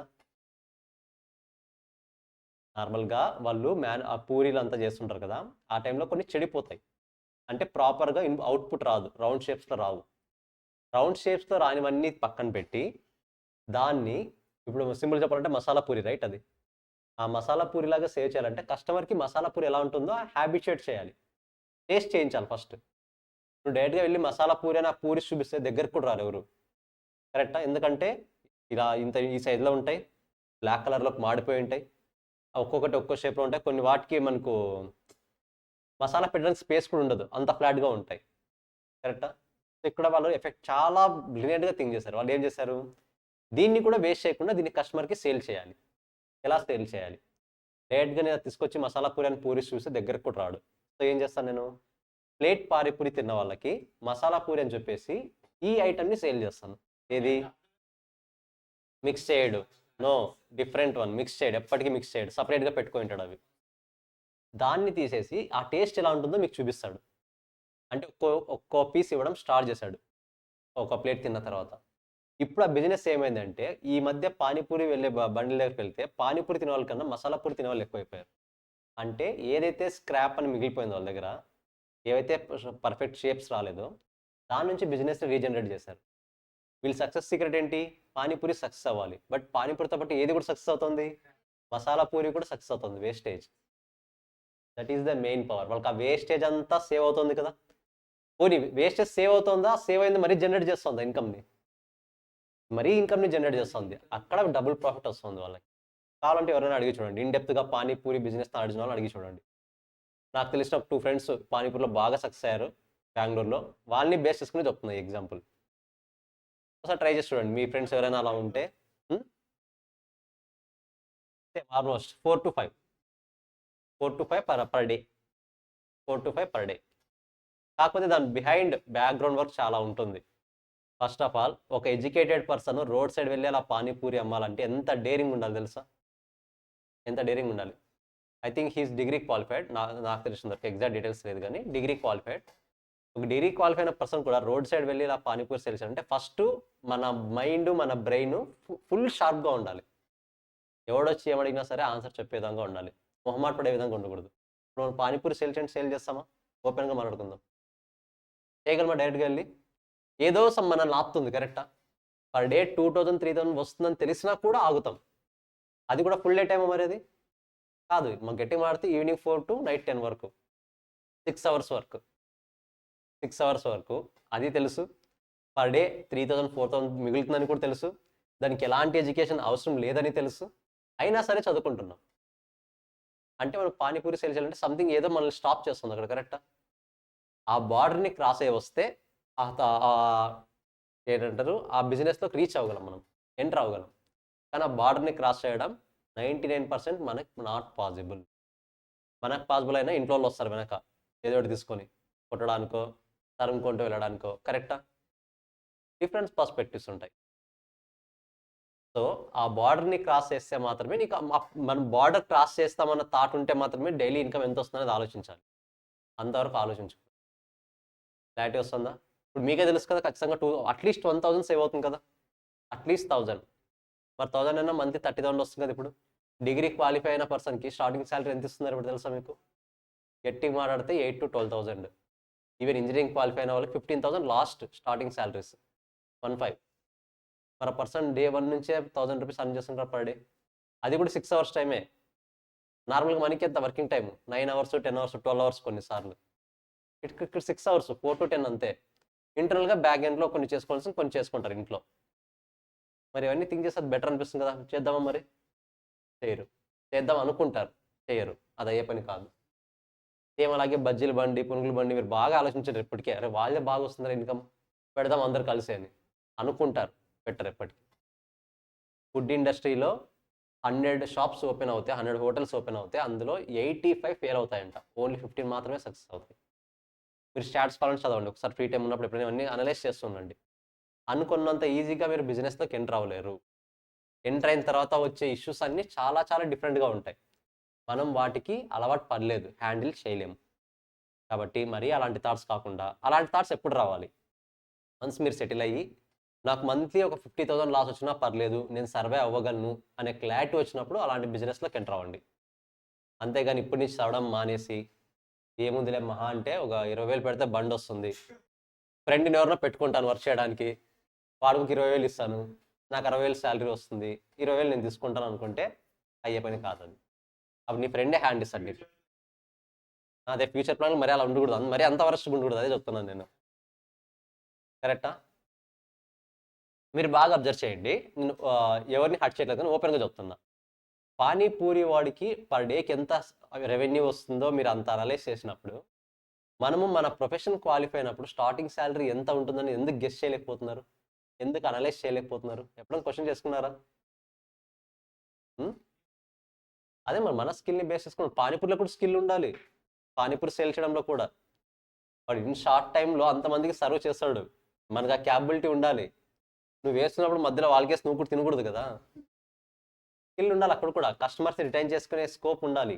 కస్టమర్ని గుర్తుపట్టాలి. ఎంత ఎంత రష్ ఉన్నా సరే కస్టమర్ని మాట్లాడించాలి స్మైల్తో. ఇవన్నీ తెలిసని నెక్స్ట్ టైం మీ దగ్గరికి వస్తాడు. అట్లీస్ట్ ఒక పూరి ఎక్కువ వేస్తాడనే ఉద్దేశంతోనే వస్తాడు, అదర్వైజ్ రాడు. పానీపూరి బిజినెస్ కూడా మోస్ట్ డేంజరస్. అంత ఈజీగా సక్సెస్ అవ్వవు కూడా. టేస్ట్ మెయిన్గా, టేస్ట్ బాగుంటేనే వస్తాడు. పూరి బాగుంటేనే వస్తాడు. నువ్వు సరిగ్గా రిసీవ్ చేసుకుంటూ వస్తాడు. నువ్వు ఏది పెరిగాయంటే పెరిగేయాలి, స్వీట్ అంటే స్వీట్ అయ్యాలి, అప్పుడే వస్తాడు, అదర్వైజ్ రాడు. ఎక్స్ట్రా పూరి అంటే ఏను అనుకో ఏయను అన్నావా నెక్స్ట్ రోజు వాడు రాడు డెఫినెట్గా. చిన్న చిన్న విషయాల్లో బాగా హర్ట్ అవుతారు కస్టమర్స్. ఆ పాయింట్ ఆఫ్ వ్యూలో వాళ్ళందరినీ క్యారీ చేయడం తెలియాలి, హ్యాండిల్ చేయడం తెలియాలి. ఇవన్నీ కూడా స్కిల్సే. నువ్వు బిజినెస్ చేస్తావంటే కస్టమర్ హ్యాండ్లింగ్ స్కిల్స్ తెలియాలి. పానీపూరి సేల్ చేసే స్కిల్సే కాదు, కస్టమర్ హ్యాండ్లింగ్ స్కిల్స్ కూడా తెలియాలి. సో బిజినెస్కి కస్టమర్స్ ఎలాగో మన జాబ్స్కి బేసిక్ నాలెడ్జ్ అనేది అలాగా. కాబట్టి మనం సిఎంఎస్, సిఎస్, ఏసీఎస్ చదువుతున్నాం. క్లారిటీ వస్తుందా? సో ఒకసారి క్వశ్చన్ చేసుకోండి, పానీపూరుడు ఎంత అర్న్ చేస్తున్నాడో మీరు అనలైజ్ చేసినప్పుడు మన ప్రొఫెషన్లో మనకున్న స్కిల్ వాడు ఎంత అర్న్ చేస్తున్నాడో ఎందుకు అనలైజ్ చేయలేకపోతున్నాం? You have to analyse. యాక్చువల్గా మీరు డే 1 నాకు క్వశ్చన్ అడగలేదు, గుర్తుందా? సార్ మనకి క్వాలిఫై అయితే ఎంత వస్తుంది సార్ అని. అప్పుడు నేను చెప్పాను స్కిల్స్ మ్యాటర్స్ అని. స్కిల్స్ మ్యాటర్స్ అనేది జస్ట్ నా ఇన్పుట్ మాత్రమే. బట్ మీకున్న స్కిల్ని బట్టి ఎంత వస్తుందని మీరు అనలైజ్ చేయగలగాలి. అది క్లారిటీ వస్తుందా? You have answer for everything. But మనం అప్రోచ్ అయ్యే విధానం డిఫరెంట్గా ఉండాలి అంతే. క్లియర్? ఇప్పుడు చెప్పండి, బజ్జీ కొట్టోడికి ఎంత వస్తుంది పర్ డేకి?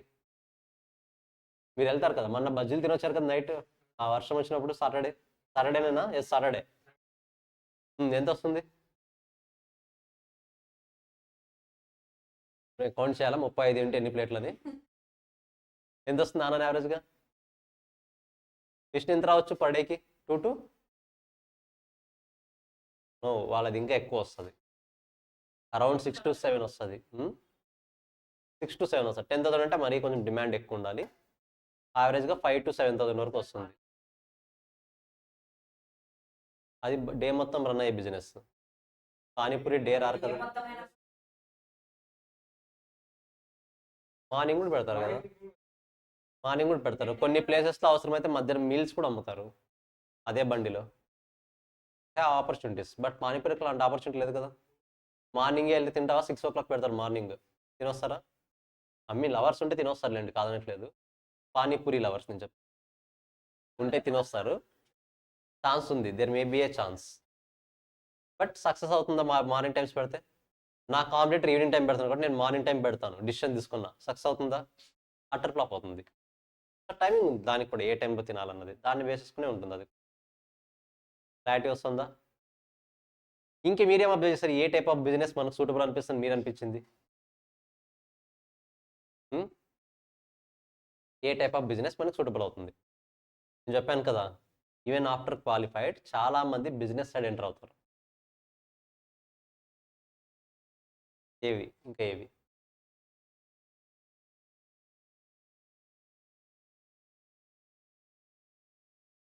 బోట్ హెడ్సెట్ చూసారా?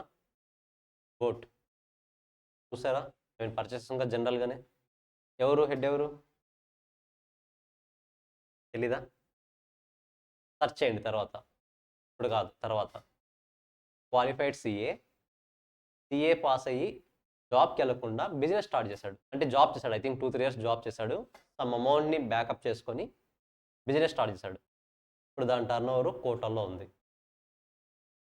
అప్రోచ్ అయ్యే విధానం, నీ ఫ్రెండ్ జాబ్ చేస్తున్నా నువ్వు కూడా జాబ్ చేయాలా? తప్పు, కరెక్ట్ కాదు. నీ ఫ్రెండ్ జాబ్ చేస్తే నీ ఫ్రెండ్కి నెసరీ అయి ఉండొచ్చు, బట్ నీకు కాకపోవచ్చు కదా, నీకు వేరే గోల్స్ ఉండొచ్చు కదా. నువ్వు రీచ్ అవ్వాలంటే ఏం చేయాలి? అందరూ ఏం చేస్తున్నారో కాకుండా నువ్వు ఏం చేయాలనుకుంటున్నావు అది చేయాలి. అందరూ ఏం చేస్తున్నారో కాకుండా నువ్వేం చేయగలవు అది చేయాలి. అప్పుడు మాత్రమే నువ్వు అచీవ్ అవ్వగలవు, సక్సెస్ అవ్వగలవు. అంతేగాని నా నా మామ కొడుకు ఇది చేస్తున్నాడు, మామ కూతురు అది చేస్తుంది, మా బాబాయ్ కొడుకు ఇది చేస్తున్నాడు, నేను అదే చేస్తాను అంటే మాత్రం మీరు కూడా అలాగే అవుతారు. మీ బాబాయ్ కొడుకులాగా, మీ మామ కొడుకులాగా, మీ మామ కూతురులాగే అవుతారు. మరి మీరెవరు? క్వశ్చన్ మార్క్ వస్తుందా లేదా? క్వశ్చన్ మార్క్ రాకుండా ఉండాలంటే మీరేం చేయాలనుకున్నారు అది ఆలోచించండి. మీ గోల్స్ ఏంటి, మీ థాట్స్ ఏంటి, మీ థాట్ ప్రాసెస్ ఏంటి? లెట్స్ నేను ఓపెన్గా చెప్తున్నా, ఇప్పుడు మన బాబాయ్ కొడుకు ఎవరో ఉన్నారు, మనకన్నా ఇంటెలిజెంట్ అనుకుందాం, బాగా చదువుతాడు, డెఫినెట్గానే బాగా చదువుతాడు అనుకుందాం. సో బాగా చదువుతాడు కాబట్టి ఒక టఫ్ ఫీల్డ్ని సెలెక్ట్ చేసుకున్నాడు, బాగుంది. ఇప్పుడు వాడు ఆ అబ్బాయి వల్ల మన మీద ప్రెజర్ క్రియేట్ అవుతుంది, నేను కూడా చదవాలి, నేను కూడా అలా అవ్వాలి అని. అలా అవ్వాలి ఎందుకు అనుకుంటున్నావు? ఇన్స్పిరేషన్ వరకు ఓకే, కానీ ఆ అబ్బాయి వెళ్ళిన ఫీల్డ్లోనే ఎందుకు వెళ్ళాలనుకుంటున్నావు? అబ్బాయి చేసే జాబే ఎందుకు చేయాలనుకుంటున్నావు? ఈవెన్ మీరు క్వాలిఫై అయిన తర్వాత కూడా మీరు డిఫరెంట్ సెక్టార్స్ మీరు సెలెక్ట్ చేసుకోవచ్చు. There is a chance, always there is a chance. ఈ పాయింట్ ఎందుకు చెప్తున్నాను అంటే, చాలామంది ఫ్యూచర్లో క్వాలిఫై అయితే మాత్రమే మనం సర్వే అవ్వగలం, అదర్వైజ్ సర్వే అవ్వలేము అనుకుంటున్నాం. Not necessary. క్వాలిఫై అవ్వకపోయినా సరే సక్సెస్ అయినప్పుడు చాలామంది మన సరౌండింగ్స్తోనే ఉన్నారు, చాలామంది ఉన్నారు. వాళ్ళ వేస్ ఆఫ్ ఇన్కమ్, వాళ్ళు అర్న్ చేసే ఇన్కము సింపుల్గా చెప్పాలంటే పీక్స్కి వెళ్ళిపోతాయి. మీరు ఈ మధ్య చూస్తే బాగా బీటెక్ వాళ్ళు అవ్వచ్చు, కోర్స్ మన కామర్స్ స్టూడెంట్స్ కూడా అవ్వచ్చు. బీటెక్ చాయ్ వాలా, కామర్స్ చాయ్ వాలా, బీటెక్ బండి, టిఫిన్ బండిస్ నేమ్స్ పెడుతున్నారు, ఐడియా ఉందా? చాలా ఉన్నాయి నేమ్స్, ఇలాంటివి చాలా ఉన్నాయి, అలాంటి నేమ్స్తో చాలా ఉన్నాయి. They are educated, they are qualified BTechs, they are well educated, అయినా సరే వాళ్ళు ఆ డిసిషన్ తీసుకున్నారు కాబట్టే అంత పాపులర్ అయ్యాయి వాటి నేమ్స్ పాపులర్ అవ్వాలంటే డెఫినెట్గా ఏదో ఒకటి ఉండాలి, కస్టమర్స్ని అట్రాక్ట్ చేయాలి. ఐ థింక్ చందానగర్లో ఒక ఓల్డ్ టీ షాప్ ఉంది. ఓల్డ్ అంటే ఆల్మోస్ట్ 15+ years అయింది. ఒక ఛాయ్ని పెట్టాడు, ఒక ఛాయ్ పైన కింద చిన్నగా రాసింటాడు, మార్నింగ్ లేవగానే ఒక ఛాయ్ అని రాసింటాడు, ఒక ఛాయ్ అనేది పెద్దగా రాసింటాడు. ఈ మధ్య రీసెంట్గానే దాని ఆపోజిట్లో ఇంకొకటి పెట్టాడు, అతను కాదు వేరే పర్సన్, వాళ్ళ ఫ్రెండ్సే అనుకుంటా, వాళ్ళ ఫ్రెండ్సే జస్ట్ కాంపిటీషన్ని రిజాల్వ్ చేయడానికి పెట్టారు. ఇప్పుడు ఈ హోటల్ నేమ్ ఏంటి? ఒక ఛాయ్. ఇప్పుడు ఇంకో హోటల్ పెట్టాడు, ఇంకొక ఛాయ్ అని, సేమ్ నేమ్. ఈవినింగ్ రాగానే ఇంకొక ఛాయ్, ఒక ఛాయ్ ఏమో లెఫ్ట్ సైడ్, దానికి ఎగ్జాక్ట్లీ ఆపోజిట్ ఇంకొక ఛాయ్. మార్నింగ్ వెళ్ళేటప్పుడు ఇక్కడ టీ తాగి ఆఫీస్కి వెళ్తారు, ఈవినింగ్ వస్తేప్పుడు ఇక్కడ టీ తాగి ఇంటికి వెళ్తారు. బట్ ద ఫ్యాక్ట్ ఈస్ రెండు వాడివే, రెండు ఒకరివే. That is called business. ఎలా అట్రాక్ట్ చేయాలి కస్టమర్, అది కదా ఆలోచించాల్సింది. ఆ నేమ్ చూసైనా వస్తారు, బట్ అల్టిమేట్గా టేస్ట్ బాగుండాలి. టేస్ట్ లేకుండా నువ్వు ఎన్ని స్ట్రాటజీస్ ప్లే చేసినా యూజ్ ఉండదు. టేస్ట్ బాగుండాలి, టేస్ట్ బాగుంటేనే కస్టమర్ ఖచ్చితంగా వస్తాడు. ఈ నేమ్స్ అనేవి ఏంటంటే ఫస్ట్ టైం కస్టమర్ని అట్రాక్ట్ చేయడం వరకు మాత్రమే. ఫస్ట్ టైం కస్టమర్ని హోటల్ దాకా తీసుకురావాలి. అప్పటి వరకు మాత్రం ఇది ఉంటుంది. సార్ ఇద్దరు కూడా అన్నదమ్ముళ్ళు. తర్వాత తెలిసిన స్టోరీ. ఎక్కడో ఉంది స్టోరీ, నేను ఫేస్‌బుక్‌లో చదివింది ఇది కూడా. బట్ చూసాను, లాస్ట్ టైం చూసాను. ఒక చాయ్‌ని ఒక వైపు ఉంటుంది, ఇంకొక చాయ్‌ని ఇంకొక వైపు ఉంటుంది. ఒక చాయ్‌కి స్లోగన్ ఏంటి? మార్నింగ్ లేవగానే ఒక చాయ్. దీనికేంటి? ఈవినింగ్ రాగానే ఇంకొక చాయ్. అల్టిమేట్‌లీ 2 సక్సెస్సే. 2 సేమ్ స్ట్రాటజీసే. 2 సేమ్ ఫార్ములాసే యూజ్ చేసేదక్కడ. అంతే. కస్టమర్స్ ఎలా అట్రాక్ట్ చేయాలి? వాళ్ళని ఎలా రిటైన్ చేయాలి? బికాజ్ మన మీ సిటీస్‌లో ఒకవైపు షాప్ ఉన్నప్పుడు వాడు యూటర్న్ చేసుకొని రావాలంటే అది నాట్ పాసిబుల్ ప్రతిసారి. కరెక్టా? అంత లాంగ్ వెళ్ళి మరి యూటర్న్ చేసుకొని రావాలంటే పాసిబుల్ అవ్వదు. కాబట్టి ఏం చేశాడు? యూటర్న్ లేకుండా వాళ్ళని అటు సైడ్ షిఫ్ట్ చేశాడు. అంతే. అది మార్నింగ్, ఈవినింగ్ 2 కూడా 24 అవర్స్ రన్ అవుతూనే ఉంటాయి. ఇది ఫుల్ డే రన్ అవుతుంది, ఇది ఫుల్ డే రన్ అవుతుంది. కానీ కస్టమర్స్ వాళ్ళ టైమింగ్స్‌ని బట్టి చేంజ్ అవుతూ ఉంటుంది షిఫ్ట్ అంతే. కస్టమర్ టైమింగ్స్‌ని బట్టి షిఫ్ట్ అనేది చేంజ్ అవుతూ ఉంటుంది. అల్టిమేట్‌గా మంచి పాయింటే అది. ఈ సేమ్ ఫార్ములా పానీపూరిలో కూడా అప్లై చేశారు. పానీపూరి సరౌండింగ్స్‌లో మీరు 1 కిలోమీటర్ డిస్టెన్స్ తీసుకోండి. ఒక 3, 4 ఉంటే 100% చెప్తున్నాను. ఆ 3, 4 మెంబర్స్ కూడా ఒకే ఫ్యామిలీ వాళ్ళు అయ్యుంటారు. నేను చూసినంత వరకైతే ఆల్మోస్ట్ సక్సెస్ అయింది ఈ ఫార్ములా. 1 కిలోమీటర్, 2 కిలోమీటర్స్ గ్యాప్‌లో ఉండే పర్సన్స్ ఎవరైతే ఉంటారో పానీపూరి సేల్ చేసేవాళ్ళు డెఫినిట్‌గా they are from same family. Either పెద్దమ్మ కొడుకో, మా చిన్నమ్మ కొడుకో ఎవరో ఒకరు. మొత్తానికి ఒకే ఫ్యామిలీ వాళ్ళే వాళ్ళు. నథింగ్ బట్ వాళ్ళ మీనింగ్ ఏంటి? బిజినెస్ సక్సెస్ అయితే నీకైనా అవ్వాలి, నాకైనా అవ్వాలి. థర్డ్ పార్టీ ఎంటర్ అవ్వకూడదు. నువ్వు బాలేకుండా నేను చూసుకుంటా, నేను బాలేకుండా నువ్వు చూసుకో. అంతేగాని థర్డ్ పార్టీ వాడొచ్చి మన ఇద్దరిని స్పాయిల్ చేయకూడదు. అది వాళ్ళ స్ట్రాటజీ. ఇప్పుడు అదే కాన్సెప్ట్ ఇక్కడ టీ దాంట్లో కూడా వర్కౌట్ అయింది. వీళ్ళు ఇక్కడ ఈ థాట్ తీసుకొచ్చి ఇంకొక చాయ్‌ని నేమ్ పెట్టకపోయి ఉంటే వీళ్ళ బిజినెస్ ఎప్పుడు మాత్రం సక్సెస్ అవుతుంది? మార్నింగ్ మాత్రమే అవుతుంది. మరి ఈవినింగ్? దాని మీనింగ్ ఫెయిల్ అయినట్టే కదా! మరి ఈవినింగ్ కూడా సక్సెస్ అవ్వాలంటే ఏం చేయాలి? వీడే ఇంకో దాంట్లో షిఫ్ట్ చేయాలి. కానీ కస్టమర్‌ని అట్రాక్ట్ చేయడం కోసం ఏం చేశాడు? చాయ్, ఇంకొక చాయ్. డిఫరెంట్ నేమ్స్‌తో పెట్టాడు. అల్టిమేట్‌గా సక్సెస్ అవుతుంది. అంతే స్ట్రాటజీస్. ప్రతీదీ స్ట్రాటజీస్ మీద డిపెండ్ అవుతుందండి. ఇలాంటి స్ట్రాటజీస్ ఫ్రేమ్ చేయగలగాలి మనం. అది ఎప్పుడు తెలుస్తుంది? బిజినెస్‌లోకి ఎంటర్ అయిన తర్వాత తెలుస్తది. ఎలా అట్రాక్ట్ చేయాలి? మన బిజినెస్‌లో పర్స్పెక్టివ్స్ ఏంటి? ఇవన్నీ. సో, అందుకని ఈ ఎడ్యుకేషన్ నాలెడ్జ్ అనేది కూడా మనకు చాలా యూజ్ అవుతుంది. ఏ టైంలో ఎలా బిహేవ్ చేయాలి? ఎలా వర్క్ చేయాలి? ఏ స్టడీస్ మనం అప్లై చేయాలి? ఈ పాయింట్స్ అన్నీ తెలియాలంటే ఫస్ట్ మనం ఏం చేయాలి?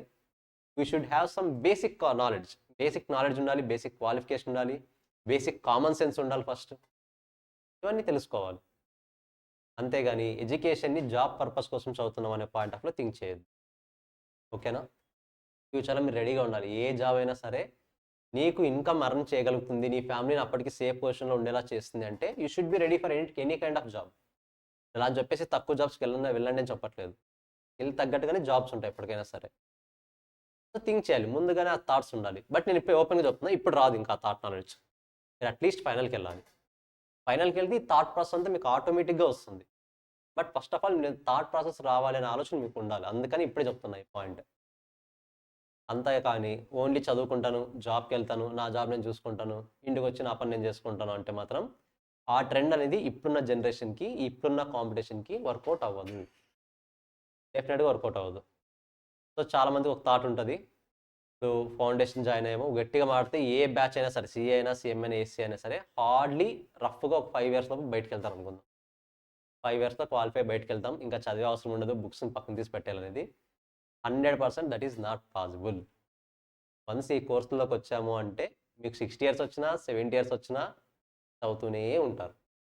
డౌటే లేదు. ఎందుకంటే అప్‌డేట్ అవ్వాలి. అప్‌డేట్ అవ్వాలంటే చదవాలి. చదవకుండా అప్‌డేట్ అవ్వలేరు. అప్‌డేట్ అవ్వకుంటే సాలరీ ఇంక్రీజ్ అవ్వదు. ఇంక్రీజ్ అవ్వడం పక్కన పెట్టేసేయండి. ఇప్పుడు తీసేస్తున్నారు డైరెక్ట్‌గా. కొత్త టెక్నాలజీ వచ్చింది. ఇప్పుడు ఎస్ఏపీ చాలా మందికి ఐడియా ఉంటుంది కదా! ఎస్ఏపీ సాఫ్ట్‌వేర్ మనకు ఫినాన్స్ కావచ్చు, అకౌంట్స్ కావచ్చు ఎక్కువగా యూజ్ చేసే సాఫ్ట్‌వేర్ అది. ఇప్పుడు ఎస్ఏపీ మొత్తం ఆల్మోస్ట్ ఎండింగ్ పొజిషన్‌కొచ్చేసి S/4HANA అని అప్‌డేటెడ్ వెర్షన్ వచ్చింది.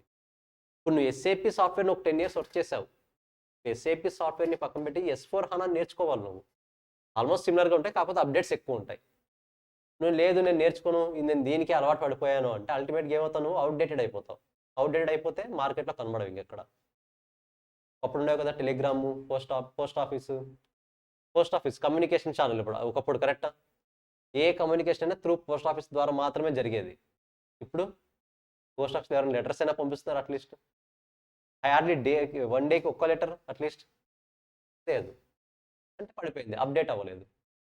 మన ప్రజెంట్ ఉన్న జనరేషన్కి post office not suitable, post Office suite అవ్వదు ఇప్పుడు. అంతే, ఒకప్పుడు మరి అది ఒకప్పుడు అదే టాప్ మోస్ట్ కరెక్టా? ఏ దానికైనా సరే అదే యూస్ చేస్తాం. ఇప్పుడు యూస్ చేస్తారా? యూస్ చేయము. ఇలాంటి సినారీస్ అప్డేట్ అవ్వకపోతే మాత్రం అవుట్డేటెడ్గా అక్కడే ఉండిపోతారు. మార్కెట్లో కనిపించకుండా పోతారు డైరెక్ట్గా. అప్డేట్ అవ్వాలి, అవుతూనే ఉండాలి, వేరే ఆప్షన్ లేదు. ఓకేనా? సో మీతో కూడా ఇలాంటి స్ట్రాటజీస్ కొన్ని వర్కౌట్ చేపిస్తాను, ఇప్పుడు కాదు, మీకు ఇంకా కొన్ని కాన్సెప్ట్ క్లారిటీ వచ్చిన తర్వాత పర్టికులర్గా ఒక కాన్సెప్ట్ ఏదో ఇచ్చి దీని మీద మీరు రీసెర్చ్ చేసుకున్నాను అని చెప్తాను. అవే ఇక్కడ మీరు డిస్కస్ చేయాలి వచ్చి. ఓకేనా? ఫ్యూచర్లో చదువు, ఇప్పుడు కాదు, మెల్లగా క్లాసెస్ ఇంకా కొన్ని మూవ్ ఆన్ అయిన తర్వాత, కొన్ని కాన్సెప్ట్స్ క్లారిటీ వచ్చిన తర్వాత ఎలా అన్నది డిస్కస్ చేద్దాం. క్లియర్? ఈరోజు క్లాస్ ఏమైనా డౌట్స్ ఉన్నాయా? ఒకసారి చూసుకుంటే 2 minutes ఏమైనా డౌట్స్ ఉంటే ఓకే, అదర్వైజ్ క్లోజ్ చేద్దాం.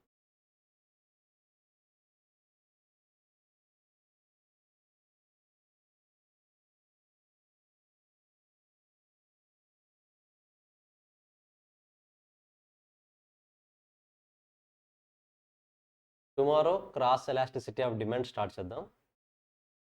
టుమారో క్లోజ్ చేయొచ్చు దీన్ని. సింపుల్ ఇక్కడ ఫార్ములాస్ వస్తాయి మీకు.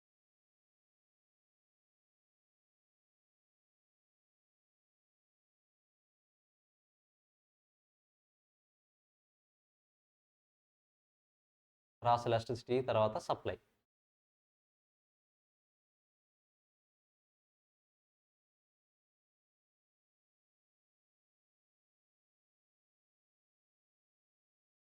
Yes, clear?